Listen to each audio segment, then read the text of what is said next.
It's midday in Dakar. Good afternoon, and many thanks for staying tuned to West Africa Democracy Radio, broadcasting on 94.9 FM and worldwide on WADR.org. Welcome to Newslink. Here are the top stories.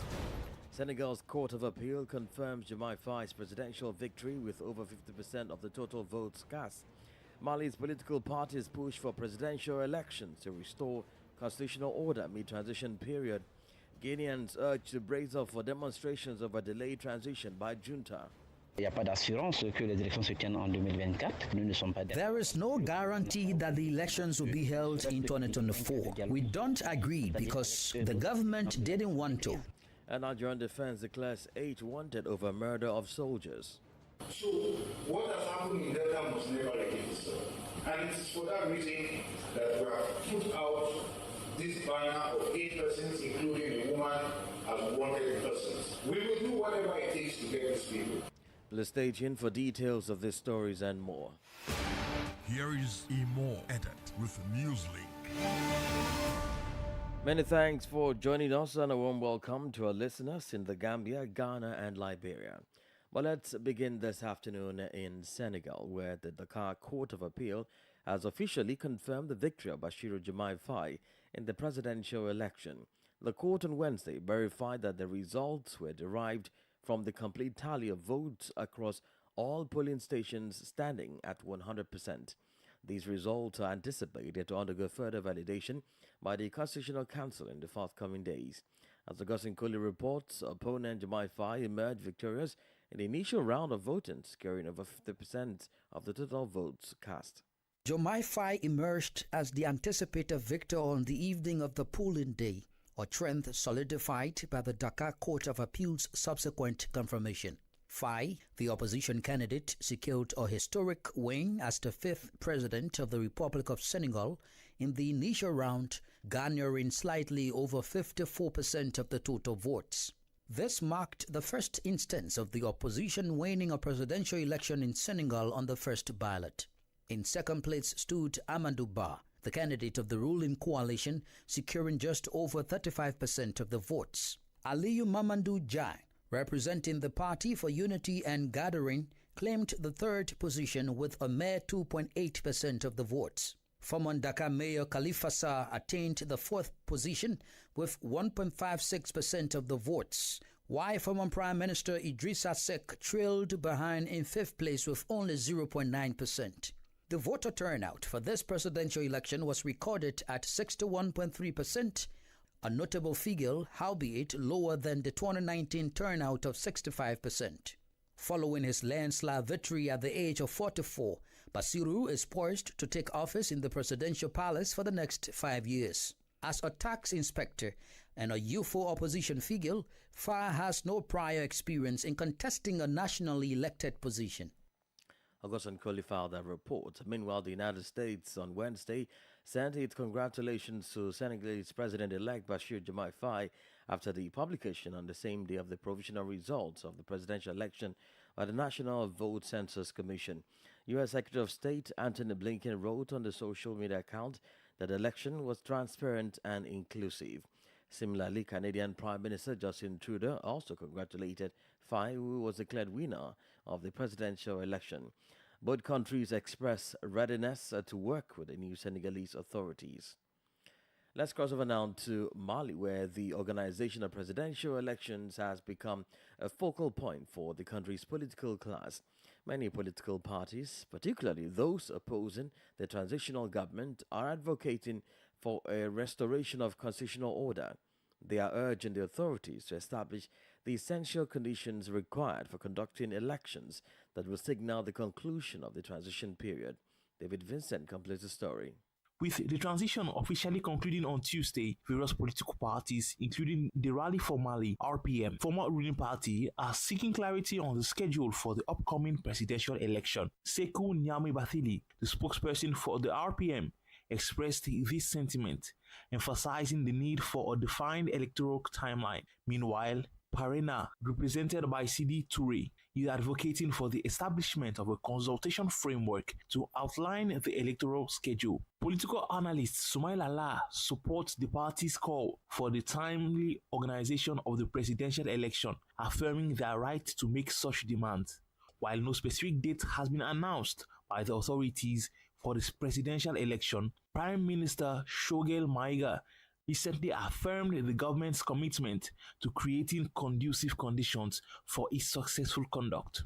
David Vincent filed that report. Well, let's head now to Burkina Faso, where 11 civil society and human rights organizations have jointly denounced the alarming trend of citizen disappearances in recent months.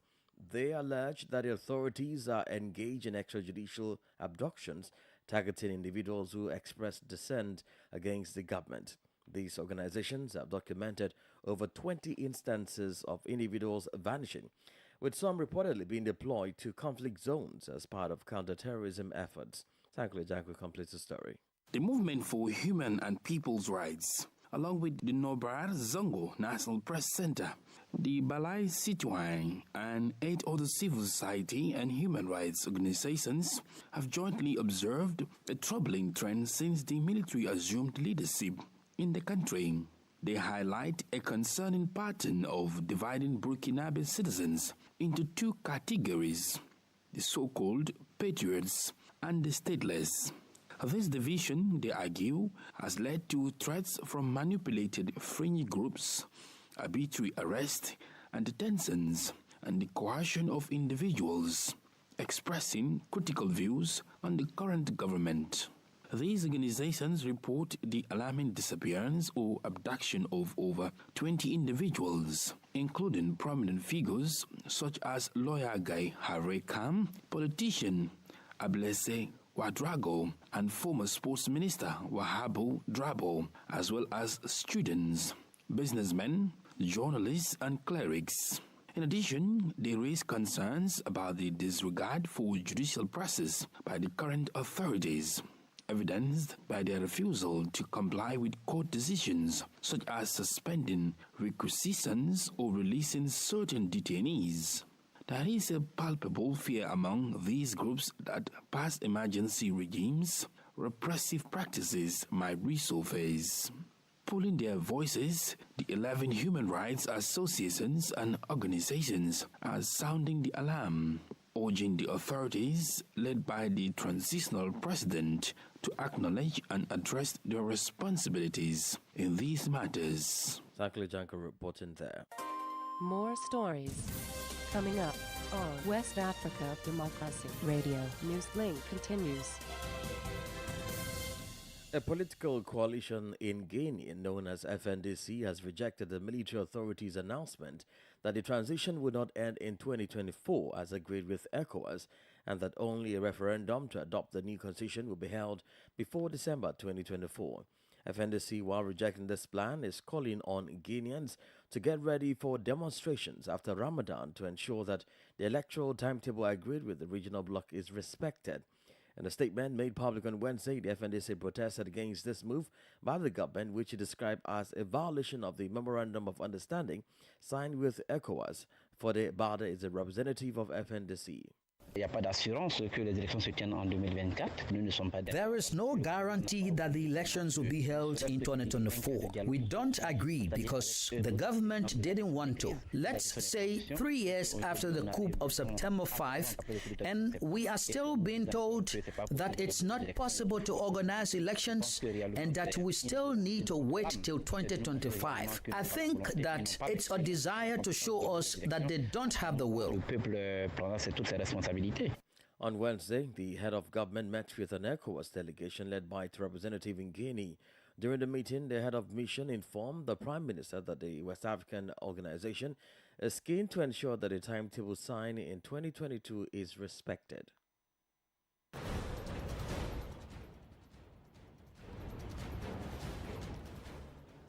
You're listening to Newslink on West Africa Democracy Radio 94.9 FM Dakar. Here is a reminder of our top stories. Senegal's Court of Appeal confirms Diomaye Faye's presidential victory with over 50% of the total votes cast. Mali's political parties push for presidential elections to restore constitutional order mid-transition period. Ghanaians urged to brace up for demonstrations over delayed transition by junta. And still ahead, Nigerian defense declares 8 wanted over murder of soldiers. We do have the newspaper review, guest interview, and sport news. Please stay with us. West Africa Democracy Radio. It's you speaking. Well, don't forget we are streaming live on WADR.org, YouTube, and Facebook. Well, activists and opposition leaders in Togo have issued a call for protest aimed at preventing the country's president from endorsing a new constitution. This proposed constitution would eliminate future presidential elections and potentially prolong the incumbent's tenure until 2031. Recently approved by Togo's lawmakers, the constitution awaits President Faure Gnassingbé's endorsement. It notably shifts the authority to select the president from direct popular vote to parliamentary appointment. Ogeberika completes the story. The introduction of the new bill regional expert project heightened the likelihood of President Gnassingbé's re-election when his mandate ends in 2025.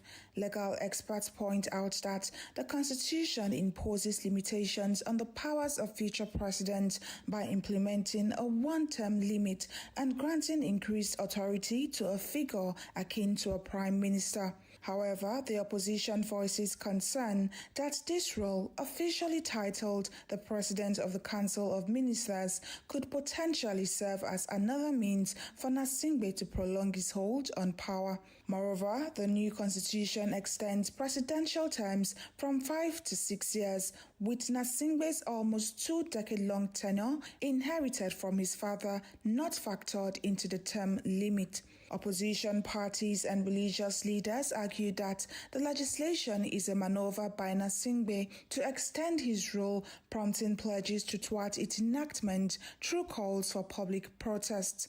Despite these objections, the police intervened on Wednesday by dispersing an opposition-led news conference, forcibly removing leaders and journalists from the venue. A group representing Togo's Catholic bishops asserted that the parliament mandate had expired in December, preceding the country's April 20 parliamentary elections, and thus lawmakers lacked the authority to approve a new constitution. Ogeberika reporting there. Meanwhile, a recent survey by Afrobarometer revealed mixed expressions by Togolese citizens over the adaptation of a new constitution, which gives the parliament rather than citizens the power to elect the president. The separate views are captured in the Afrobarometer survey, in which only 1 in 3 citizens say they are satisfied with the way their democracy is working. Key findings of the survey from 2022 show 74% of Togolese support elections as the best way to choose their leaders. 82% favors a 2-term limit on presidential mandates, while 70% says many political parties are needed to ensure that voters have real choices, and 67% want their president to explain to Parliament how his administration spends taxpayers' money. Well, we do have more discussion on this on the other half of the news. At least more than 100,000 Nigerians who were displaced by terrorism over the past 7 years in the northeast region and sought shelter in Niger, Chad, and Cameroon have been successfully repatriated to their homes. This announcement came from the governor of Borno State, Babagana Zulum, following a meeting with journalists at the State House after holding discussions behind closed doors with President Bola Tinubu at the Aso Rock Villa. From Abuja, WDR's Usman Amaro tells us more. Borno State Governor Zulum stated that he discussed plans to continue the repatriation process with President Tinubu, who has approved the immediate establishment of the Federal College of Education in Goza. He explained that repatriation efforts had begun during the previous administration, but were temporarily halted due to elections and adverse weather conditions. The issue of repatriation of Nigerians that are living in the Republic of Chad, Niger, and Cameroon. We have started repatriating them during the last administration, but because of the election period and rainy season, we stopped the repatriation exercise. Within the last 6 to 7 years, not less than 100,000 people were repatriated. Zulum reiterated the current administration's dedication to ensuring the return of all Nigerian refugees from neighboring countries before their tenure ends. He also underscored the approval for the phased rollout of 6 universities, including the Federal College of Education in Goza, following a Federal Executive Council meeting on October 18, 2023. The governor plans to revive irrigation projects in Borno State, focusing on the South Chad Irrigation Project and the Yauri Irrigation Scheme. He emphasizes the need to improve security in the Lake Chad Basin area to support agriculture and tackle food security issues. The Boko Haram insurgency, lasting nearly 2 decades, aims to eradicate Western education and establish an Islamic caliphate, resulting in significant casualties and displacement. For Newslink on West Africa Democracy Radio, Usman Umar reporting from Abuja. Meanwhile, the Nigerian Defense Headquarters has declared 8 persons wanted over their roles in the recent killings of 17 military personnel in Delta State, south region of the country. The military released the list on Thursday at a briefing in Abuja. During the briefing, the Director of Defense Media Operations, Major General Edward Buba, called on Nigerians, especially residents of Delta and adjoining states, to assist the military with credible information that would lead to the arrest of 8 persons allegedly responsible for the killing of 17 soldiers in Okwama community in Delta State. That resulted in the killing of 17 soldiers that were buried yesterday to ever repeat itself in this country again. We must never allow it to happen. When you look at our armed forces is a force for good. We are deployed across the country for a reason. And that reason is obvious to all, should be obvious to all, for the protection of our citizens and the restoration of peace where there is none. What we do in a situation where there is tension is to de-escalate it. And when it has gone out of hand, we contain it to make sure it doesn't spread. So what has happened in Delta must never repeat itself. And it is for that reason that we have put out this banner of 8 persons, including a woman, as wanted persons. We will do whatever it takes to get these people. If we need to put a bounty on their head, we will do that. Now, it will be recalled that we have been consistent in our saying that we will continue to hunt these terrorists and eliminate the threat that they pose to citizens. Overall, citizens are urged to remember that they are our first line of intelligence. Accordingly, we all have a collective responsibility of doing right. The release of the list came hours after military authorities buried the 17 slain soldiers in a ceremony attended by President Bola Tinubu, governors, federal lawmakers, and other dignitaries. At the event, President Tinubu promised support for the families of the victims, announcing scholarships for children of the slain soldiers, including those in the womb. A French court on Wednesday handed former Liberian rebel commander Kunti Kamara a 30-year prison sentence for violence against civilians and complicity in crimes against humanity. The crimes were found to have happened between 1993 and 1994 during the First Liberian Civil War in Lufa County in northwestern Liberia. During the proceedings, the court heard 22 witnesses, 9 civil parties, and 5 experts, according to Civitas Maxima. The group coordinates a network of national and international lawyers and investigators who work for the interests of victims of international crimes. Kamara had been sentenced to life in prison during the first trial in Paris in 2022. The 49-year-old was arrested in France in 2018. His lawyers welcomed the shorter sentence but still argue their client was innocent. This is the Newspaper Review. Stay abreast and find out what the top stories are in your country. This is the Newspaper Review. The Newspaper Review. Well, let's now cross over to Accra as we join Nadidi Tete for the Newspaper Review.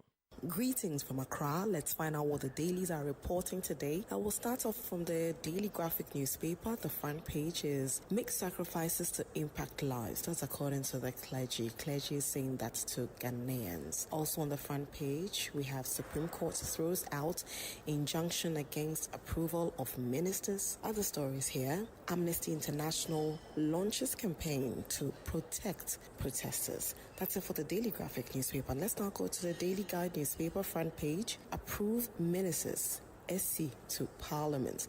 The Supreme Court yesterday determined an injunction suit that had been brought by the South Dai MP, Roxanne Nelson Dafiamakpo, in relation to the approval of ministerial and deputy ministerial nominees. Other stories here: AG ends evidence in NAM1 trial, and then as well here, ECG board chair resigns, and GRA gets new boss. Let's go through the Chronicle newspaper now. The Chronicle newspaper here says Dafiamakpo booted out of Supreme Court. Alan unveils ambitious plan to TUC. The other paper here is the Anchor newspaper. Front page: Baumia campaign train hits Kwiwu Easter this Saturday. And Yendi MPP delegates ready for rerun.